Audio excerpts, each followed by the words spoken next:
did not maximize the blessings that that season would bring. The next thing that will happen in the life of Jacob was a 20-year tragedy. By the time we get to Genesis 32, God tries him again. This time around, he dismissed everything and was ready. As soon as a man came, he held him. He said, I missed it the first time. He said, leave me for the day breaketh. I know it is my season. I will not let you go until there is an information I know about this season. That when God visits men, he does not come anyhow. Now that you have come, I will not waste my season. Leave me for the day breaketh. He said, what is your name? He would have remained Jacob forever, but discerning seasons changed him to Israel. He said, Jacob. He says, thou shalt no longer be called Jacob, for as a prince thou hast had power with God and you have prevailed. He touched the hollow of his thigh and he blessed him. The Bible says he named the place Peniel, and the sun arose. The sun arose meant seasons had changed. It was night when he had that encounter, and there is a relationship between weeping and night. The Bible says the sun arose. That means weeping ends. Because you see, in the realm of the spirit, you do not call day based on biological or geographic timing. The Bible says he called the darkness night, and he called the light day. Your day is not when the clock moves. Your day is when light comes. So you can be 12 in the afternoon and still be in darkness, because the requisite level of light that turns your night to day is not there.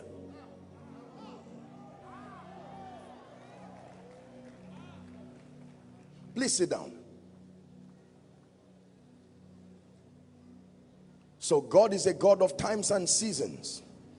The dimension of God's grace and beauty that was supposed to release in his creation is connected to seasons.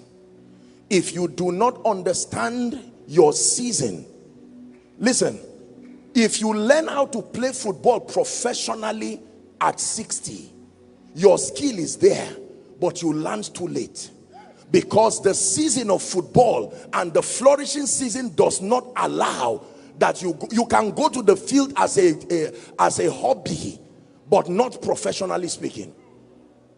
Are we together? Seasons have the power to veto your skill. Seasons have the power to veto your sincerity of heart.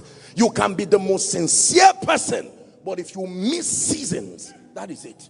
It will take the mercy of God. Why did God send me here? Because I believe there are people who have missed seasons already. There are certain things when you were supposed to be born again, you did not even know. And based on the blueprint of your life, it said, lo, I come in the volume of the book as it is written. Imagine if Jesus discovered purpose at age 31, not knowing it was only 33 years. He discovered purpose at age 12, and he had 18 years to prepare for a ministry of 3.5 years. Someone says seasons. Do you know one of the assignments of the power of God is to be able to circumvent through the negative things that have been programmed as a result of missing seasons? That's why we have things like speed and we have things like restoration. These are prophetic systems of advantage to help the believer still gain time.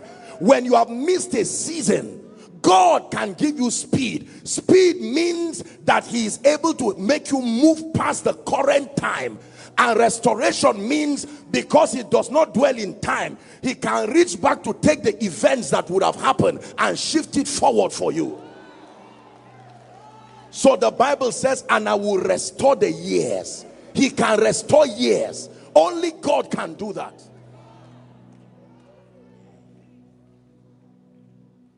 But it is important. Please listen carefully. Make sure you are paying attention.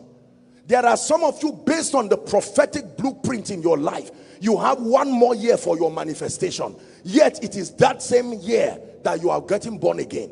It takes time to know God. It takes time to prepare. There are some of you who are kingdom billionaires in the making and by prophecy, but because you did not discern purpose nor seasons.